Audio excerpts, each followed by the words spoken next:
Rain fell on and off in Houston all week, but this afternoon the sky turned clear like someone wiped it with a white sleeve. I pushed open the rusty iron gate of the little midtown house. My suitcase bumped along the brick walk. A dark red card slipped from my hand and slid across the bricks like a stubborn streak of blood. On the cover, gold letters said, Kendrick Vaughn and Raven Cole. Inside, a slanted line in pen read, "Come celebrate, ex-wife. Come see what real happiness looks like." I stood still for 3 beats. Then the lock clicked. My mother, Loretta Laurie Monroe, appeared in the doorway, wearing a light robe that smelled like cedar. Her eyes were calm in a strange way. She looked at the card on the floor like a fish washed onto shore. "Come in," she said, low and clear. "Close the door so the wind from the bayou doesn't blow in." I set the card on the wooden table. The living room faced Allen Parkway. The oak trees threw long shadows. I pulled out a chair and sat. Then the unnamed things rushed in. Kendrick's fake laugh, Raven's new perfume, and a wide, empty space in my chest where my voice should be. If I had to name it, I'd call it family betrayal in its purest form, tricking a signature, stripping a roof, tossing a red card into my life like a sentence. Mom poured tea. Steam rose and touched my nose like a warm thread. She placed a hand on my shoulder, a short touch. "Breathe," she said. Slow. I did, as if my belly were a small drum trying to find its beat. Outside, Houston leaned toward sunset. Car lights on I-69 made a line of metal fireflies. I said, "Horse, they're getting married at Magnolia Grove Estate, on the land where I drew every corner and picked every brick." Mom nodded. I thought she would be angry for me. She only smiled, very slight, hard to read. "Do you want to keep crying?" she asked. I shook my head. "Then rest a little." She slid the card between 2 books, like a bill not due yet. "When you're ready, we'll talk." I leaned back. From the kitchen came a soft tick-tock, like someone counting my breaths for me. I almost called a friend, then put the phone down. In my head, one line ran circles, "Come celebrate." I saw myself walking through the estate gate in an old black dress, and then the picture went dark, leaving a hole of quiet. I stood and turned the faucet to a thin stream. The water ran steady. I held both hands under it and felt the cool move into my bones. I told the mirror, I won't scream anymore. I'll let the hurt sit still like an empty chair. My body cooled. I turned back and saw Mom leaning on the kitchen doorframe, lamplight catching a silver strand of hair. She nodded slowly, like a song had landed on the right note. "You chose well," she said. "Silence isn't surrender. It's the space that lets you see the whole table." I asked. "What table?" She pointed to the wooden cabinet in the study. "After dinner. At dinner I finished my plate. Roast chicken, collard greens, cornbread. My mouth remembered how to taste, not just swallow. For months I ate like a runner in flight, gulping without seeing. At the last bite, Mom said, "Tomorrow, Magnolia Grove tests their lights. The press will take some before the big day photos. You don't need to look. Let them be busy with their light. Well, be busy with ours." I knew she meant a different light, a warm one that comes from putting things in their right place. I remembered the day at the notary office when Kendrick held my hand, eyes wet, and said his company was failing, that he needed to borrow the house for a loan. I signed because I loved him and because I was foolish. Pages slid like dry leaves, and hidden in the stack was the trick. A gift deed buried inside the guarantee papers. If anyone asked what this was, I would still call it family betrayal, a betrayal of trust, a betrayal of a home built by my hands. After dishes, Mom took me to the study. A small room, bookshelves, dried lavender, a dark wood desk. She opened a drawer and pulled out a red lacquer box, setting it down as gently as placing a heart on an operating table. I sat across from her. She didn't open the box. She looked at me a long time. "Listen," she said, "tonight you have one job. Don't let shame erase your memory. Tomorrow, when your head is cool, I'll show you how to see the big picture." I swallowed. "I thought you'd tell me to go take it back right now." "No," she said. "Demanding while your heart is hot is the surest way to lose more." I nodded. Curiosity stirred, but I let it rest. She closed the box and slid it to me, like a promise not yet opened. "Put it by your bed," she said. "Tomorrow morning we'll run along Buffalo Bayou to the red brick bridge. When the sweat falls steady, your heart will whisper, 'Keep living.'" I hugged the box and stood. The bedroom window was cracked open. Thin rain came back, tapping the tin roof. I set the box on the dresser, turned off the light, then turned on the desk lamp. That small light gave the room a center. I sat and opened my notebook. First line, the day I stopped screaming. Second line, the day I started counting. Not counting the people who hurt me, but counting what I still have time, breaths, footsteps, discipline. I turned the page. Tomorrow, run. A text came in, a photo of Raven by a pool, captioned, "Peace in my corner of paradise." I didn't react. I looked, then deleted it. In my head, the word paradise flickered like cheap neon. A paradise built on family betrayal already has cracks in its foundation. One well-timed rain, and the lime and mortar will give off their smell. I closed the phone and turned off notifications. Before sleep, I opened the window a little more.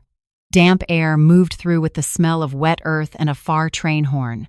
I closed my eyes, and for the first time in weeks, sleep came not like a thief but like a neighbor knocking softly. "It's time," I whispered, like signing my name to a new day. Tomorrow I put my chair back in the house that bears my name. Tomorrow the path along Buffalo Bayou will be cool. I will count my steps, count the bridges, and even count the gaps that once made me lose breath. With each step, I will put my name back where it belongs, like drawing a chalk line around my heart. If you're still with me, this story is not chasing noise, it is choosing order. Hit subscribe and drop your city in the comments so when the next part opens, we know which corner of the sky we're standing under. The next morning, Houston felt like someone had smoothed it with a damp cloth. Mom and I ran along Buffalo Bayou until the sun climbed over the live oaks and poured a thin honey light on Allen Parkway. My sweat fell in a steady rhythm. My heart slowed. My head got quiet. Back at the Midtown apartment, Mom opened the study. The small room looked out over silver ribbons of traffic. On the dark wooden desk sat the red lacquer box I hadn't opened last night. She set down a ring of keys. "Now that your breathing is steady," she said, "let's open the rest." It sounded like the start of a slow song with one high note in the middle. I pulled out a chair and put both hands on the table, like fastening a seatbelt before a curve. Mom didn't rush. She poured tea. The mint smell spread fast and faded like a blink. "Zaria," she said, voice even, "have you ever wondered why I never talk about my work?" I almost said, "Because you're a homemaker," but she slid the box to me and smiled a little. "Because sometimes the lights are so bright they make the person beside you close their eyes." The lid clicked. Not jewelry. Not money. Old black and white photos, a few magazine covers, and a metal badge that read, "Imperial Flavor Group, President Loretta Monroe." I looked up. "You were the president?" Mom nodded as if naming a small fact, not a big trophy. She handed me a photo from the opening of her first restaurant 30 years ago. Her hair was still black, and her gaze was the same as now, calm with a flame inside. "I once thought silence would protect the love you chose," she said. "But silence can't save a house if the person at the door carries a pen." A thin mist in my chest lifted and made room for a clear, serious light. The surprise wasn't that Mom was a president. It was that she looked at me like a partner when she said the house. She opened a deep green file tied with ribbon. The notary seal was red, like a drop of spilled wine. She turned to a page of fine print and tapped an underlined line, Clause 32, Conditional Effect. I read slowly, each word like a pebble dropping into water. The gift deed and ownership are valid only while the spouses remain legally married, with a marriage certificate, and cohabit as husband and wife. I looked up. "So, after the divorce decree, the house returns to the giver?" Mom didn't answer at once. She drew a simple tree roots, trunk, branches. "You can sign many things, but the roots are here," she said, tapping condition. "When the roots lose water, the branches dry. No need to chop." A shiver ran down my back, not from cold. I saw myself in that notary office, signing like a fool, believing in trust your husband. What if he filed another transfer later? I asked. "It still grows from the same trunk," Mom said. "If the base fails, everything cracks. Let the court say the words condition lost, the rest is procedure." I held my breath for a beat. The shape of justice was simple and beautiful. "Don't smash. Pull the pin." The noisy sounds from the red card night slid to the background. I heard only a pen moving over paper. Effect ends, ownership returns. Mom closed the file and placed it level with my eyes. That's just the frame. To finish the picture, you need timing. She opened a drawer and took out another contract with the Royal Feast logo embossed on it. A menu addendum was clipped with a brass pin. "Kendrick will sign here," she said. "He wants to prove peak status to the media. Performers sign faster than thinkers." I laughed, a small sound. "You plan to use a dinner table to name the truth?" "Not name it," she said. "Just lift the lid." She winked, half joke, half plan, and I saw that strategy can be gentle, like a chef sending the dish at the exact time. I traced the paper grain, picturing the glass wall office meeting. Denise Harper, with her hair in a bun, pen sliding past the small print Kendrick's signature dropping into place like the last pebble sealing a jar. Up above, the windows of River Oaks District would mirror the late light. I heard Mom, "We won't insult anyone." "Well, just put each thing back on its right shelf." That comforted me more than any "don't be sad." For the first time, I wasn't a victim in a story of family betrayal. I was the timekeeper putting a room back in order after a storm. I leaned back and looked at Mom over the rim of my cup. "Why didn't you tell me this last night?" She smiled with her lips pressed. "Because last night you still wanted to shout. Shouting is a bad instrument for the law. This morning you ran far enough to hear the count." She stood and drew the curtains halfway. Thin light fell right on the underlined lines. "This afternoon, go to Celeste's studio. Ask for a ripe red. When you wear the right color, you'll get it. You don't need to move fast. You need to move true." My phone buzzed. A local paper's email. A photo of Magnolia Grove's gate with test lights, captioned, "Wedding of the season." I looked and locked the screen. "They will come," Mom said, like talking about weather. "More cameras, more need for order." I asked, "Will you be there?" "It'll come when the moment calls," she said, "but the main voice isn't mine. It's the paperwork's." She tapped the file like a soft drum. When the words step into the light, the crowd quiets on its own. I gathered the papers into a leather tote. The square edges felt like I had just tidied a closet everyone thought was a mess. I remembered my promise from last night, the day I start counting. So I counted for real. Dates from the marriage license to the divorce decree, notary stamps, pages in the menu addendum, even the drive time from Celeste's studio to River Oaks, so I wouldn't get stuck in traffic. The more I counted, the lighter my chest felt. Maybe counting is how you come back into your body. Mom set her hand on my shoulder again, brief, firm. "Zaria," she said, a little stern, "remember the rule. No attacks, no showing off. Everything is already enough. Your job is to walk straight, stand straight, say only your part. Let these papers say the rest." I nodded. Warmth rose in my throat like mint tea. I finally understood.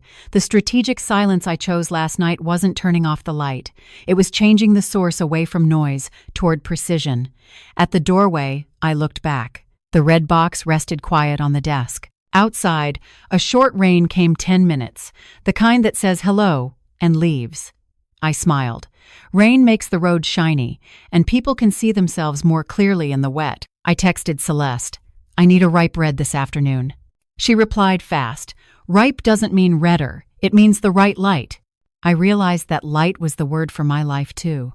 I grabbed the tote and walked down the hall, building my schedule in my head. A short noon jog to cool down. Red Clause 32 out loud one more time. Practice my opening line if anyone asks, just 4 words. We're following due process. I took the elevator. The soft gold light in the mirror asked without words, "Ready?"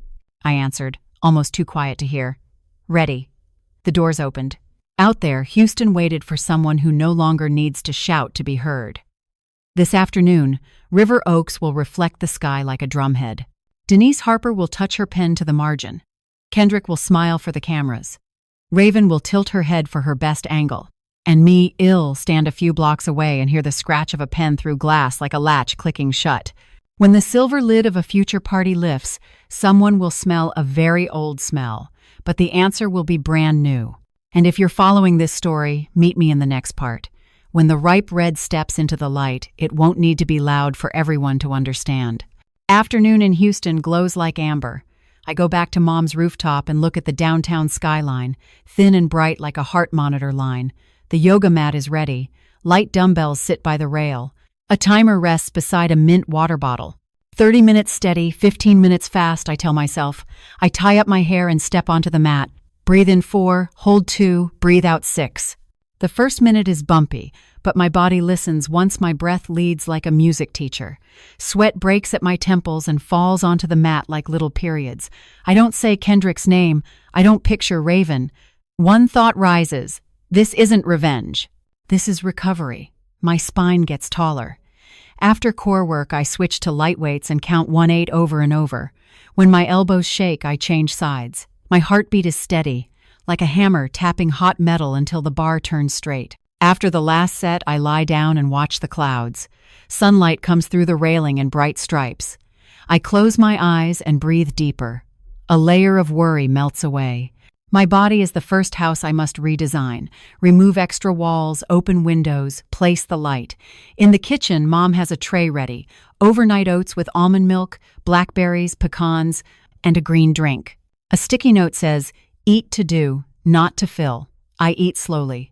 Warmth returns to my body. At noon, I stop by the steam room. The second round of sweat feels like a clean eraser across my head. In the mirror, I touch my waist. My skin looks less dull. My eyes have a bright edge. I whisper, I don't need to win him. I'm winning me. I laugh. The woman in the mirror laughs too. In the afternoon, I go to Miss Celeste Vaughn's studio on the 3rd floor of a red brick building near Montrose. The glass door opens. New fabric smell and the soft sound of scissors fill the air. Celeste steps out in a cream dress, hair up. She doesn't ask about the past. She guides me to a 3-way mirror, touches my collarbone, the line of my back, the space of my hips. Before we pick red, we pick structure, she says. Color is language. Your body is the sentence. We try 3 dresses. Coral, red pretty but too loud. Wine red, fancy but heavy. The 3rd, bias cut satin, ruby like a pomegranate seed. She sets the test dress on me, pins 2 seams at the hips, pulls the zipper. I stand tall without holding my breath. The light shifts and slides over the fabric like a thin stream. Ripe enough, Celeste says softly. I turn. The side slit stops at my left knee exactly right. It feels like fitting a door into its frame, snug and smooth. Keep the shoulders bare, Celeste sketches with chalk. Back open to here, bold but safe. No need to show the chest, let the neckline lead. She picks raindrop earrings and slim heels. When you walk in, they'll think something is about to be read out loud. I joke, a clause? Celeste winks, a clause. But you don't need to read it. You only need to be there. While we measure by millimeters, my phone buzzes. Denise Harper texts, addendum is ready, signing at 4:30 p.m. I look for 3 seconds and put the phone away. Celeste hands me a jeweled hair clip. Lift hair off the neck. The neck is your topic sentence. I do it. Now try the eyes. She dims the backlight. These are eyes that don't need anyone's belief because the papers already believe. In the mirror, a quiet point appears at the center of my pupils, like a tiny pin holding fabric. We sit at a low table. Celeste draws the final sketch. Her pencil moves like a quick rain. Do you want a dramatic hat? She asks. No, I shake my head. I want air people can breathe. She nods. Then we remove. Less is luxury. I write in my notebook, less is luxury. Right timing is beauty. For years I thought love means adding more. Now I see love can also mean taking away. Cut the noise, stop begging, stop being the fire extinguisher for a house that won't exit. At dusk, I return to the rooftop. No heavy workout, just long stretches, open shoulders, roll the neck. City lights click on like a chessboard. I turn off notifications and leave the group chat that keeps posting the wedding of the season link. A close friend leaves a voice note. Zaria, I'm worried about you. I text back, don't worry. I'm arranging the light. She replies, sounds like you. I smile. My true voice is back clear and enough. For dinner, I cook seared salmon, zucchini with garlic, and quinoa with lemon. Lori comes home, looks at me from the kitchen door. Good, she says. What's good? Good that you're speaking with your hands. I get it. Fewer words, more actions. While we wash dishes, Mom tells a story. On her restaurant's first day, people said it would fail because the menu was too real. She answered, true flavor takes time to beat the noise. That story stands by the sink like a post that holds the boat. At night, I map my schedule. Morning run, noon steam, light workout in the afternoon, 10 minutes of meditation at night. Red Claws 32 before sleep like a strange lullaby. I set my alarm 5 minutes earlier, 5 minutes to praise myself before the day begins. In bed, I clip in Celeste's hairpin and like the soft click, a tiny comma. I close my eyes and picture the seam up the back of the ruby dress. Stitches even. None skipped, no rush. If someone asks what I'm getting ready for tomorrow, I'll smile. For one straight step and one steady look. Before sleep, a thought passes by. Without this family betrayal, would I have learned how to reset my breath, build muscle, and hold my gaze? Maybe not. Some cuts force us to learn the medicine of our own bodies. The nightlight goes off. A cool breeze carries wet grass from the park. I drop into sleep fast, like a small stone falling into a calm pond. Near the edge, a lotus bud lifts, reminding me that water keeps memory, and memory blooms in season. Tomorrow morning, I'll go back to the studio for the final tweaks. Celeste will mark chalk lines on my back. Denise will double-check timestamps.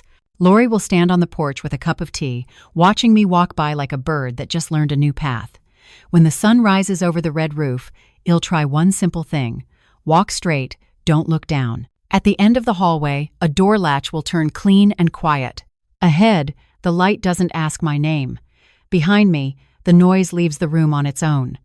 Before I leave the studio, Celeste makes me walk a small runway. I wear the slim heels and step 3 beats, heels tapping the floor. Tap, tap, tap, shoulders relaxed, neck long, eyes level, not down. Yes, Celeste says. Walk like you own the room.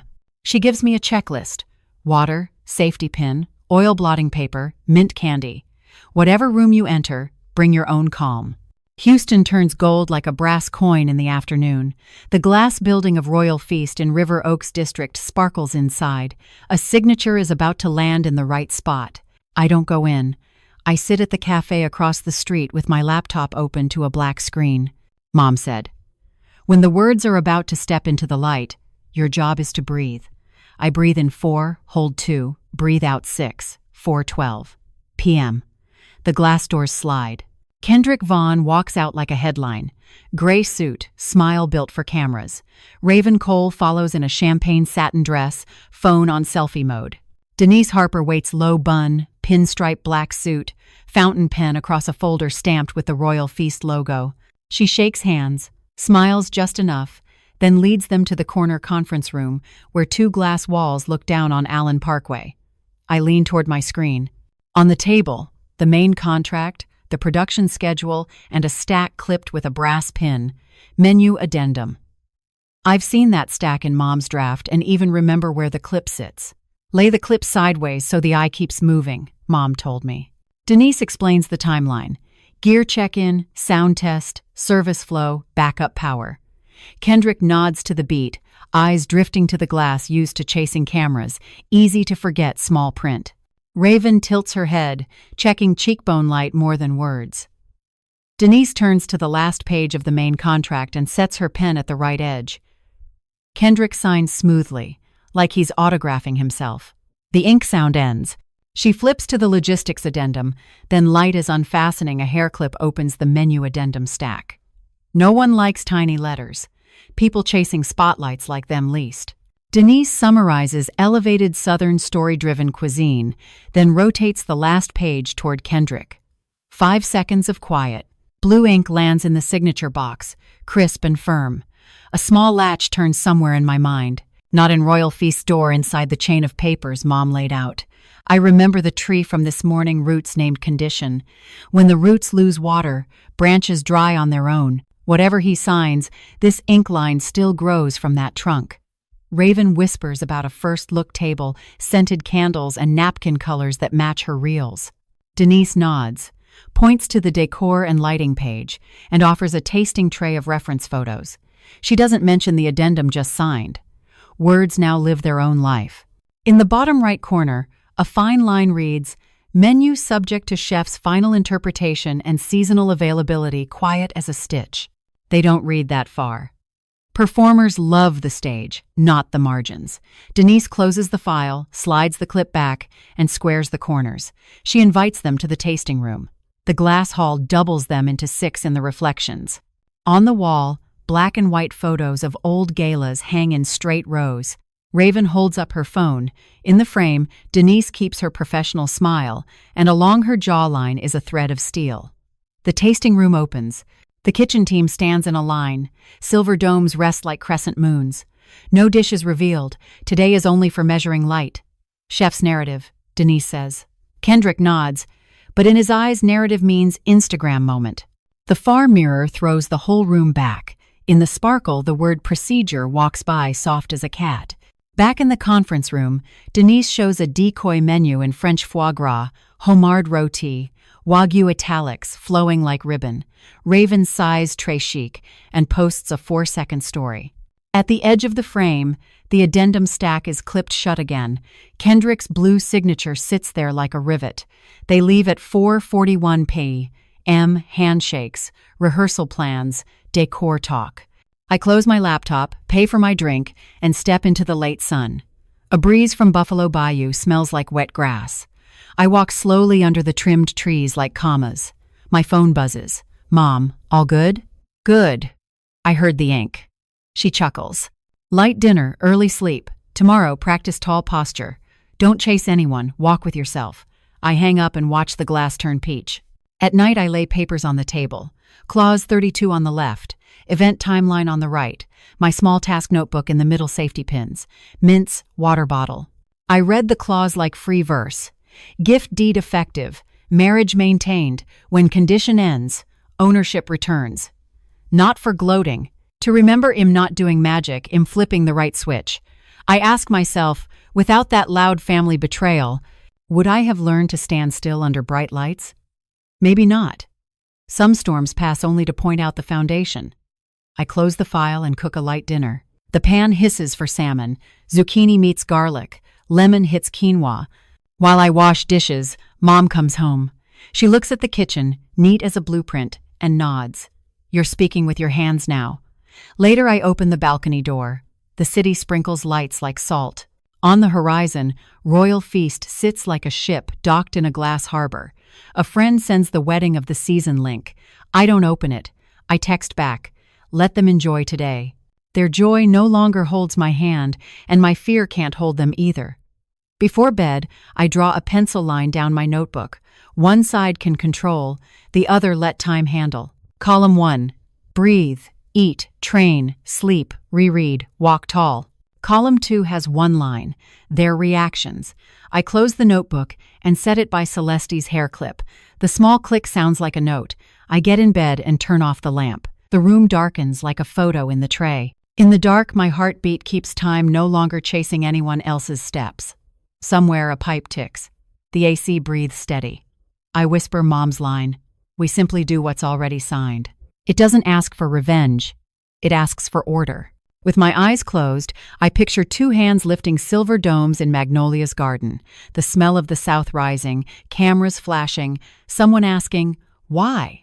I won't answer. The answer was written in blue ink and rests quiet in today's brass-clipped addendum. Tomorrow, I'll wake early, run the park loop, test my shoes on wood floors, and repeat the simple lesson. Straight back, deep breath, level gaze.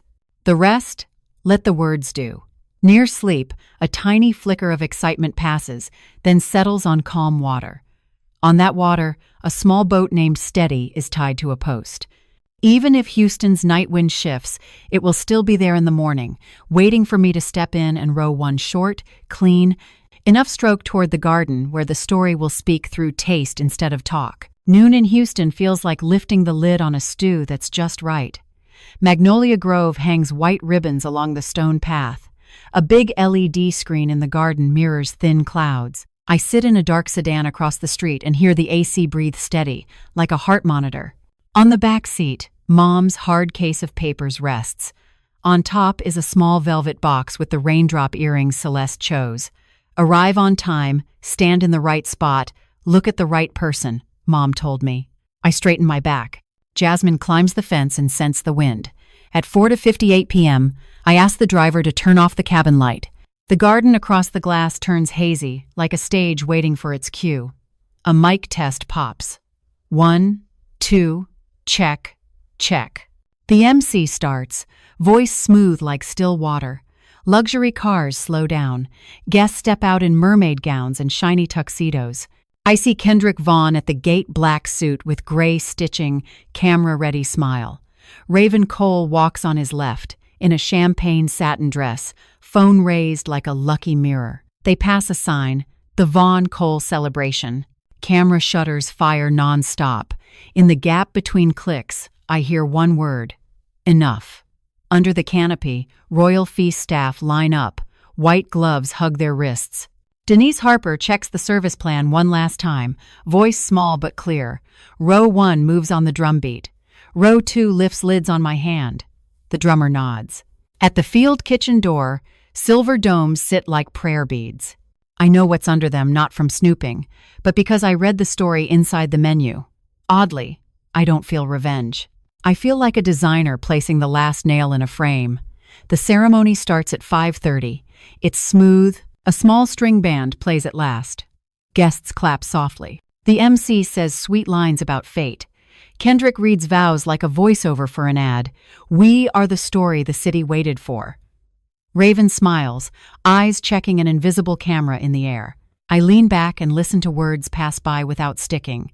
At the lawn's edge, my mother sits behind a row of trees. Dark teal silk, hair in a bun, eyes like a knife kept in a cedar box. They exchange rings and kiss. White confetti falls like a late rain. As the last note lands, the MC lowers his voice. Please raise your glasses and get ready to enjoy the feast by Royal Feast Houston's leading culinary house. One short breath, like the pause before a dive. Denise lifts her hand. Row 1 moves. The silver domes tremble without a sound, like fish beneath a pond.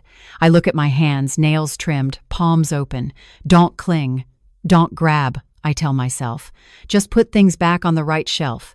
All the domes lift at once. No lobster, no wagyu over flame, no seared foie gras. The smell rises thick and round, like slow-motion film. Chitlins cleaned with care, spiced with dried chili and bay leaf. Hog maw deep-fried then drained, cornmeal crisp. Collard greens cooked with smoked bones. Grilled corn with butter, golden cornbread. Warm southern air hits the nose and asks no permission. Silk skirts pause mid-swing. A few diamond wrists cover noses by habit. A real estate board chair freezes and whispers, "What is this?" Across the table, an older aunt leans in, eyes bright. "Chitlins, baby, the way we do it at home." On stage, Kendrick holds his smile 2 extra seconds. Then his face cracks like pottery in cold water. He looks to the MC, the band, and Denise waiting for someone to swap the domes for the Mediterranean. No one moves. Denise walks the aisles calm, like a narrator opening the right chapter. Raven stands, confused. Is this a joke? She tries to hold a smile, but the cameras change tone faster, sharper, like they just found a new headline. A young guest forks the collard greens, nods, then looks around, happy but afraid to look happy. A lady in a feather hat slices hog maw and smiles like she's found a cousin she hasn't seen in years. In the buzz, one question pops and hangs in the air. Who picked this menu?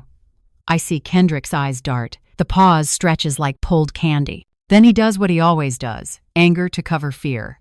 He storms from the head table to the field kitchen. Manager, his voice hits the canvas wall and bounces back like a bare fist. Denise steps forward, steady. Mr. Vaughn?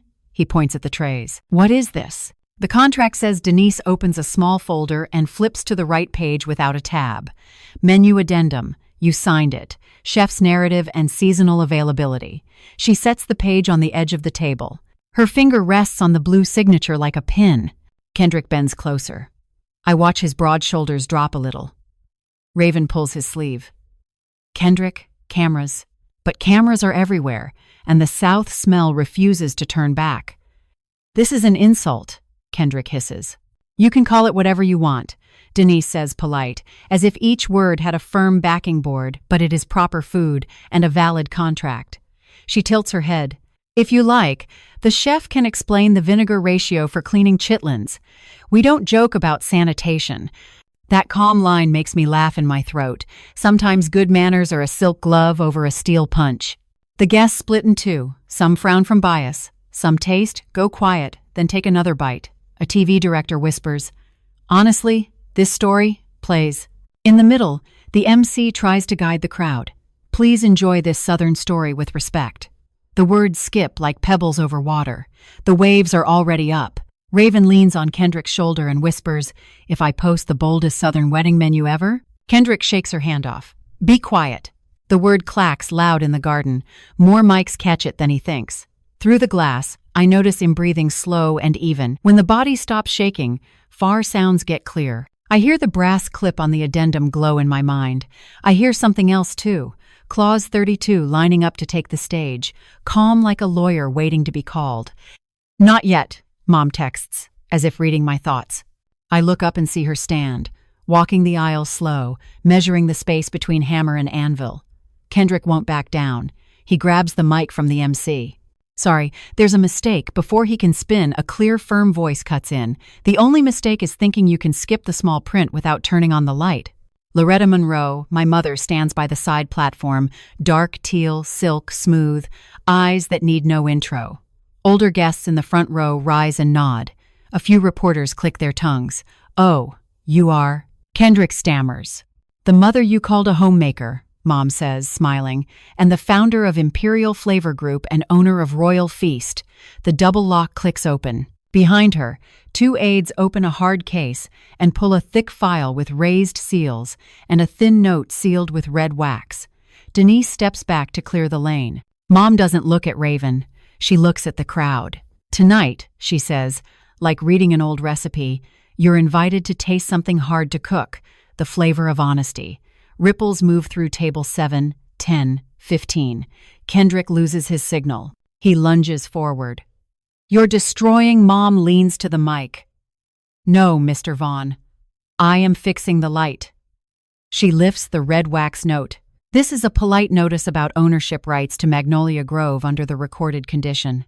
If needed, well, continue where a gavel strikes." Some people gasp, some chuckle. A retired judge nods the small nod you give a perfect braze. Raven steps back and fumbles for the end live button. Then something odd happens. The feather hat grandma at table 3 stands and lifts her plate of collard greens. She speaks loud enough for 3 tables. Folks can fuss, but this dish is cooked right. The garden tilts. Kitchen rules, paper rules. Sometimes they are the same. Mom looks to Denise and nods. Denise lifts her hand. The servers open a path down the center of the lawn, like a small river. I know what that means. Our car will roll in on cue. The driver asks softly. I nod. The car glides through the iron gate. Tires hum on stone like a quiet drum. The garden breaks into a fresh silence. Through the glass, I read faces: surprise, curiosity, annoyance, delight, spite, and in a few eyes, unnamed relief. The car door opens. First, the slim heel touches ground. Then, the ruby satin finds the slant of the sun. I stand tall and feel like I've pressed play on a song I've practiced too long. No one says wow, but I hear it because everything else suddenly knows how to hush. I take 3 steps. Each one feels like a stitch driven into the seam of the night. Celeste was right.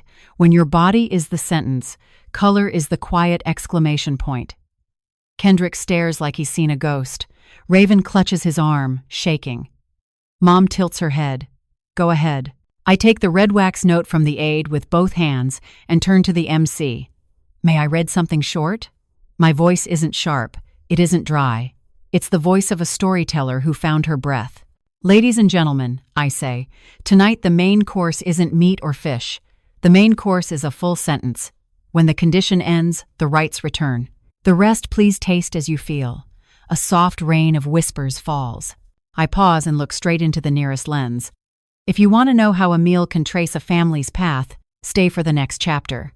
Truth often arrives late, but it lingers long. I close the note, hand it back, and raise my glass to invite the guests. I don't meet Kendrick's eyes. He is no longer the center of my frame. The music comes back, but in a new key. Someone tries another bite of hog maw. Someone quietly asks a server how to clean chitlins. Someone texts a group. This wedding is like nothing else. At the far end, two black cars park in a neat line. People with legal badges step out, no rush, no splash. The words are starting to leave the case. I know Chapter 6 is at the door, and every door will open in order. If you're still here, keep me in the frame.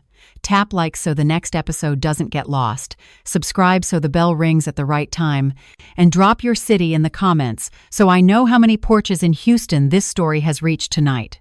Because next, when hammer meets anvil, we'll hear the true metal what every family betrayal story must pay for, beat by beat.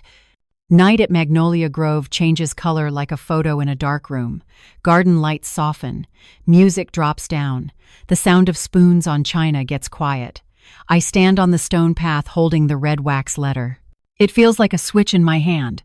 Press it, and the light stands with the written words. People with legal badges walk down the open aisle the servers made. They carry hard cases and walk steady like a ruler. Denise Harper greets them with a small bow. "By procedure," she says. A side table by the stage holds a mic and a camera that saves to a hard drive. Kendrick Vaughn grips a mic. His breath hits the mesh hot. He wants to speak, but his words are messy. Loretta Monroe, my mother, stands straight and sets the tone for the whole garden. "We don't shout," she says evenly. "We read." An aide breaks the wax seal. The tiny click sounds like a clock hand moving. Attorney Booker opens the file and starts the recorder. He reads slowly. Record number, notary date, address, and the locking clause if the marriage ends, the ownership returns. He doesn't perform, he weighs each word. "What does that mean?" Someone whispers. Booker looks up. From the moment the divorce decree took effect, any transfer based on rights that no longer exist is void. Legally, tonight's event is happening on my client's property without permission. Cameras move closer. Shutter sounds tighten. Kendrick laughs, thin as a blade. "Say whatever you want. This is my wedding. I have perfect service contracts." He waves papers like a charm. Denise steps forward. "The service contracts will be honored, sir, but a catering contract does not replace the legal right to possess the venue." Raven Cole grabs her dress and leans to Kendrick. "Bloggers are live. Don't blow up." He knocks her hand away too hard. The satin shifts, showing a safety pin. Cameras flash. A small slip pokes a needle into his pride. "Mr. Vaughn," Booker says, handing him an envelope. "This is a demand to stop unlawful use and leave the premises tonight. We ask your cooperation to avoid enforcement." "Is that a threat?" Kendrick squints. "It's a notice," Booker says. Mom glances at me. "Is your heart steady?" I nod. Not from gloating, because order is on the rails. I think of my notebook columns. Can control and let time. This is a let time moment. A glass breaks at table 8 crash. On the left, some guests slip out. On the right, many sit deeper in their chairs, wanting to see the end. Reporters tweak their focus, hunting a frame with me and Mom together. Kendrick changes tactics. He sets the mic down, leans on the platform, and stares into the recorder. "I'm the victim of a scheme. They use money and power to shame me." He stresses family, reaching for pity. I step half a pace. "The only scheme is the small print fighting your big ego." I don't snap. I just put language back on its track. Raven lifts her phone again. Mom smiles, a thin smile. Some nights, the camera turns back on the one holding it. Raven taps end. For a second, I see a different Raven, not a lantern hung for herself, but a person seeing that darkness has edges. In-house security stands at the garden edge, clip lights blinking once. They touch no one. They draw an invisible lane that pulls the talk toward a close. Booker offers a temporary handover form, leaving the current possessor line blank. Kendrick steps back, a sharp pain in his eyes like a door dropped shut behind him without a sound. "You can sign." Or Ilmark refused to sign and bring witnesses, Booker says, steady as a metronome. An older businessman clicks his tongue. "That's proper procedure." The words pass through me like warm light. Kendrick grabs a pen. His hand hovers, shaking like a wet leaf. Then he throws the pen and turns. Party's over. "We're leaving." No one moves. The people he thought were his side suddenly need to tie shoes, fetch coats, call cars. Hurt pride isn't a ticket to beat the gravity of order. Raven picks up the pen, sets it back, and whispers, "Sign it. Leave with some dignity." He stares at her like she's the traitor. "You're on their side too?" Her question falls into a hollow space. Raven presses her lips. On the side of truth. The feather hat grandma, the one who praised the collard green stands. Son, a lot of times you lose not because they're strong, but because you didn't study. The garden laughs soft. Not mockery, recognition of an old rule. Kendrick signs at last. The letters are hard, like screws biting wood. Booker nods, stamps the time, hands a copy back. He turns to security. Please open the exit. They form 2 lines of light and wait. When ritual is right, it makes its own force. I step back to clear the way. No fanfare. Only heels on stone, fabric swishing, long breaths mixing with wind. Kendrick walks first, jacket crooked. Raven follows a half-step behind, not touching his arm. The silence behind them hangs like a velvet curtain. The iron gate closes. The MC lifts the mic, looks at my mother, then me, and speaks to the guests. Dinner is still warm. You may leave, or you may stay and taste another story, a kitchen keeping faith with history. No applause, but many sit. Plates of chitlins get lighter. When noise leaves, taste returns. Mom taps my forearm. You okay? Okay, I say, because we're not gloating. She smiles. That's how you win without becoming someone else. Denise comes over. Sign the temporary receipt. I sign, then add operations led. A few reporters ask for a short comment. I nod. We won't answer with bitterness. Well, speak in complete tenses. What mattered most tonight? That law isn't a cold wall. It's a fence with a gate. Use the gate and enter. Climb the fence and tear your suit. They nod. I add, and a southern meal, cooked with clean hands and clean memory, can steady a broken heart. The night gets deeper. Outside the gate, a black car speeds off, tail lights scraping red across the hedge. In the garden, Loretta sets down her glass and speaks for just us two. Tomorrow, the new work starts. Where from? I ask. From the kitchen, she says. Always the kitchen where we learn fire with discipline. I look at the quieter garden. Round tables feel like little islands close enough to talk, far enough to keep space. People start telling stories about a grandmother in Baton Rouge, a winter night in Memphis, a Harlem kitchen, a story bigger than the wedding opens. Clouds pull back from the moon. Silver light falls on the resting silver domes. I know the next part won't be the fire of anger, it will be the fire of the stove. Before we change scenes, I glance at the gate and imagine Kendrick's black shoes stopping in some nameless lot. Maybe tonight Hell read the small print. Maybe tomorrow Hell learn how to be quiet in the right way. As for me, I'll wake early, run Buffalo Bayou, and practice the hardest skill, keep my heart warm without making it hot. If you're still with me, stay one more chapter. When we open the kitchen late and invite a few unplanned guests, you'll see something steady and soft. When the food is right, people start telling the truth.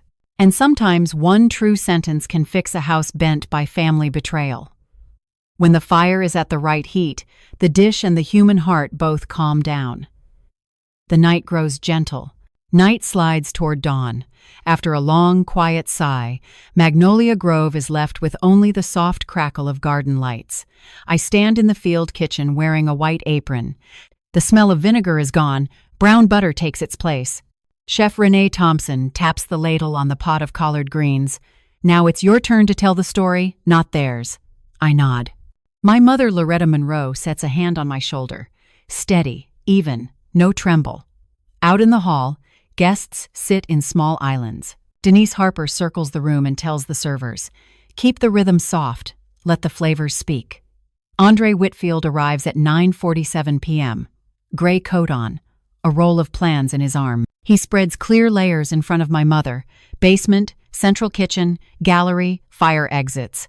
The deed is recorded with the county, he says, but well, take one more step, change use from private home to culture and food center. We file in the morning. Mom signs Loretta Monroe, then hands the pen to me. Sign it, Zaria. I write my name like laying the first floor tile. Denise's phone buzzes. A shadowy channel posts the clip of Kendrick signing the handover, with a clickbait title, The Empire Strikes Bride. I exhale. Turn it off, Mom says. If a kitchen listens to the wind, the food loses its salt. We start a soft opening. No sign, no velvet rope. We just open the side door and invite a few people into the kitchen. Chef Renee sets out 2 cutting boards and calls the ingredients like roll call at a family reunion. This is my grandma's fried onions, this is Georgia apple cider vinegar, and this is the black pepper, Grandpa said. Don't be stingy. A college kid asks, why keep the lid cracked for 7 minutes? The chef smiles. Because memories need air before they're ready to talk. I give a short talk about the house's new name, Legacy Roots Center.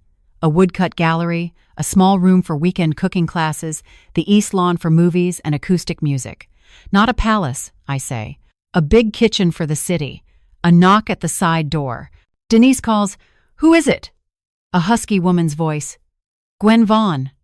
I want to see Mrs. Monroe." Mom wipes her hands and nods to security. "Let her in." Gwendolyn Gwen Vaughn, Kendrick's mother, steps over the threshold. She stands before my mother and bows her head. I came to apologize and to give this back. She takes out a small wooden box carved with a V. Photos and early sketches from before the front was changed. Back when Zaria wore a baseball cap and had paint on her hands, I kept them to return one day. Mom asks, "What do you want in return?" Gwen shakes her head. "Nothing. When you get old, you see which walls you built wrong." She looks at me. "If you'll allow it, I want to tell my truth." Gwen looks into the flame. "Tonight I saw a child walk past the garden, smell the collards, and ask, 'Mom, is that Grandma's house smell?' I used to mock that smell. Turns out it was the smell of burying my pride." Mom says gently, "Sit, eat a little, then talk." Gwen tastes a spoonful, swallowing with effort. She looks at me. "I taught my son the wrong thing. I thought status was a fence. It was a slope." She opens the box and slides it to me. A photo of me bending to draw a water line. A photo of my mother in a cloth cap standing on the rough lot. A door still unpainted with a sketch note that reads, "Kitchen is heart." I touch the edge of the photo. "Zaria," Andre says, "tomorrow, if Mrs. Gwen agrees, well, take her statement and add it to the center's public record." Gwen nods. "I will speak so mothers after me don't confuse shielding with breaking." Mom sets her hand on the box. "Thank you for coming tonight." Chef Renee waves. "Who wants to learn to roll grape leaves Southern style?" Hands go up. The feather hat grandma laughs. "Let me teach you boys to go faster." The whole kitchen turns into a pop-up class. Pepper, butter rolling in the pan, fried onions taking their time. I understand. When hands are busy, hearts stop gripping knives. Someone mutters family betrayal and then corrects themselves. Maybe it's the betrayal of an old definition. Before Gwen leaves, she asks softly, "If someday my boy asks to volunteer in the kitchen, would you let him?" I look at my mother. She answers, "A kitchen doesn't ask about the past. It asks if your sleeves are rolled up. But volunteering doesn't erase debts." Gwen nods, squeezes my hand, and goes. Night lowers like a kitchen roof. I stand at the door and remember Mom's line, "Forgiveness is a slow heat recipe." I'm not ready to season it fully, but I've put the salt in the pot. I gather the photos into an envelope and write, "Evidence of memory." Past midnight, Andre locks the files, Mom turns off the stove, and Denise pulls the side door closed. On the steps, the wind carries a laugh from someone who failed their first grape leaf roll. I think about morning, open early, brew black coffee, hang the wooden sign, "Welcome to the kitchen." In the door crack, a brown envelope rests. On the edge, hard handwriting reads, "Tomorrow night, 9 p.m. An answer about the numbers. I don't open it. I set it beside the photo packet, like placing 2 stones on a bank. The tide is rising, and I'm standing firm on my own doorstep.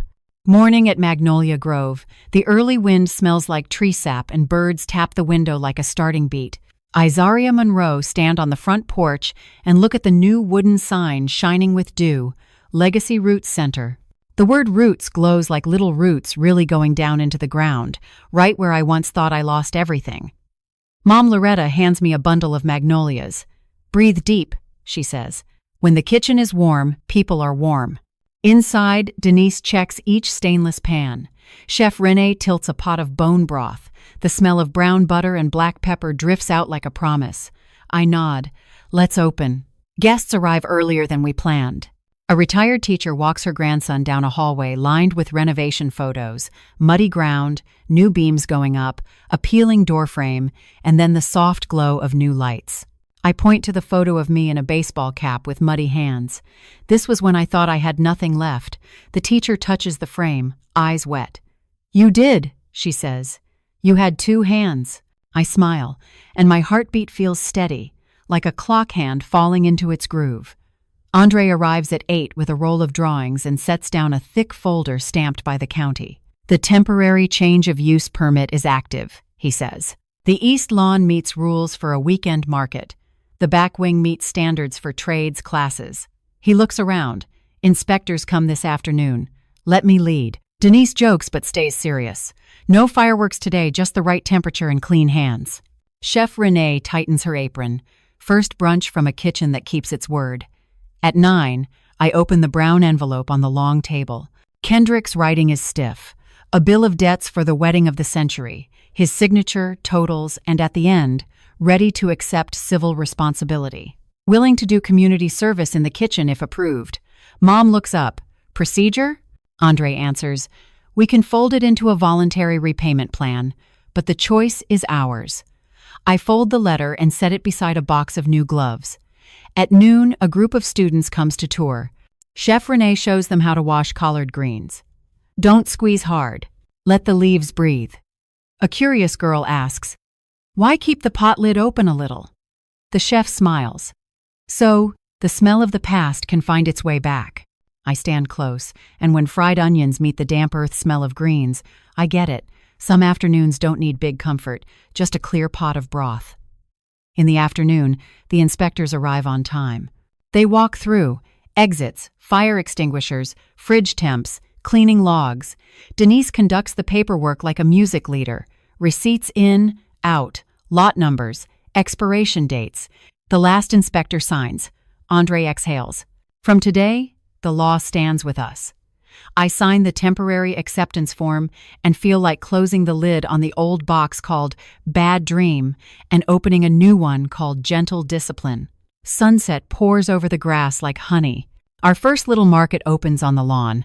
Dark green kale bunches, summer tomatoes still smelling like sun, jars of orange blossom honey, a few woodblock prints by a young artist, and a student jazz group setting up chairs. Mom sits on the steps, flipping her notebook, watching me with river-calm eyes.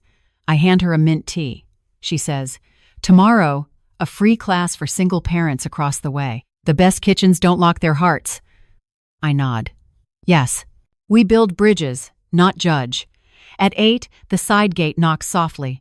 Raven Cole stands there, no makeup, holding a paper box. "I came to return these." She opens it, a gimbal and a memory card.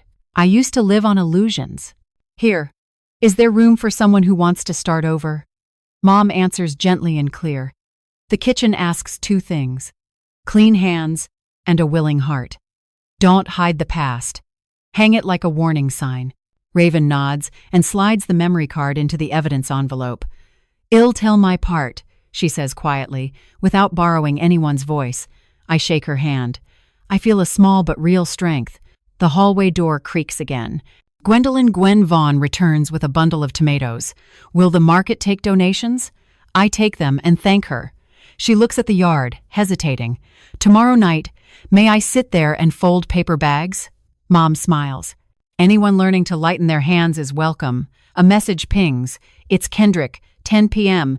I'll bring gloves. If the kitchen doesn't need me, I'll clean outside." Mom says, "Don't turn the kitchen into a court. And don't turn it into a blank pass. Give him a job heavy enough to learn the smell of his own sweat." I text back, "Back door, follow Denise's lead." At 10, he shows up, cap pulled down, gray shirt, tired eyes. Denise puts black trash bags in front of him and points to each bin for sorting, every hidden corner left by a dream that swelled and popped. Ribbon tied to stakes, sagging balloons, wine stains, gift wrap scraps, no cameras, no take 2. Only plastic rustling and brooms on stone. I stand in the doorway and keep quiet. Some apologies have to turn into actions to mean anything. Near midnight, he sets down the last bag. "Thank you for letting me do this." Each word walks through an unfamiliar place. I ask, "Do you still look down on the collard smell?" He shakes his head. "Tonight that smell kept me from myself. I don't praise him. Come early tomorrow. The sink wash class is waiting." He nods, steps back, and disappears into the dark, leaving the path cleaner than when he came. I go inside and stack knives and forks, put lids on pots. Mom looks out to the lawn and says softly, "Every pot has a first layer of foam. Skim it so the broth stays clear." I know she means more than soup. Some foam is pride, bias, or lazy labels. Skim it, and the bottom shows a gentle flame. I don't sleep early. I check plans again. Class list, scholarship fund, weekend market schedule, a pipeline with the trade school, a transparent repayment board on the kitchen wall. On the notebook's edge, I copy Mom's line. Reverting ownership is just opening the door. Keeping the door is living. In the quiet, I remember the night I dragged my suitcase out and thought life had ended because of loud family betrayal. I look around now. I have a kitchen, a mother, a team with clean hands, and a city stopping by with stories that can breathe. Sunday, we hang a sign, "Open house, come into the kitchen." Many people come. A retired judge, a night shift nurse crew, a few delivery drivers grabbing a quick bite, some students asking for internships. They tell their home stories: fried chicken in Jackson, banana pudding from an aunt in Mobile, black beans taught by the Cuban grandmother next door. I listen and learn. When memories are cooked through, they stand side by side without pushing anyone off the table. In the bustle, the landline rings. Denise answers and passes it to Mom. She listens, then nods. "I'm ready to discuss a voluntary repayment plan," she says. "People who do wrong can do it over, but not without receipts." She hangs up and smiles thinly. The law walks its road. The heart walks the kitchen's road. 2 lines, side by side, not blocking each other. A short rain falls. The smell of wet earth mixes with brown butter, black pepper, and freshly blanched collards.